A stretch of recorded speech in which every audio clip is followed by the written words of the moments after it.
Friends and neighbors anxiously awaiting test results after a woman died of her injuries suffered in a suspicious fire in Troy. The test results on her body could determine if this turns into a homicide investigation. Investigators met with the DA's office this morning, and Tori Wells was outside that closed-door meeting. Tori, what did you find out?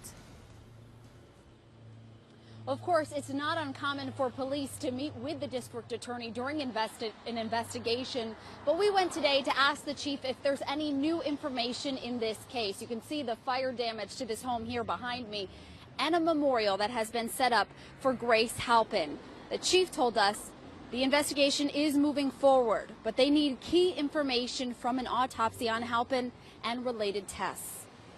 She was just a wonderful person, you know, didn't bother anybody, just very down-to-earth, lovely woman. Linda Keene remembers spending time with her neighbor, Grace Halpin, oftentimes just sitting outside her home, a home destroyed by fire earlier this month. At the time, the fire chief told us Halpin had to be rescued. She was in cardiac arrest. Weeks later, police say she died. Officials believe that fire was intentionally set. A source close to the investigation told me it appears the fire was caused by gasoline. It's really a tragedy. It's really sad. And I hope that the people that are responsible for this get the maximum. Investigators are trying to figure out who is responsible for this fire, and now if they're responsible for Halpin's death. The police chief, investigators, and the district attorney all met about this case today.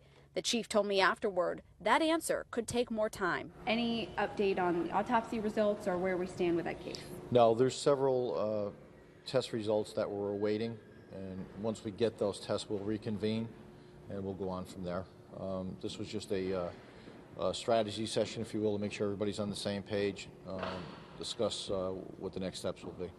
But right now, everything is hinging on those tests coming back. Based on what they tell you, we'll determine whether or not this is just a suspicious fire investigation or whether or not this is a homicide investigation. That will be a large part of the determining factor. That's correct.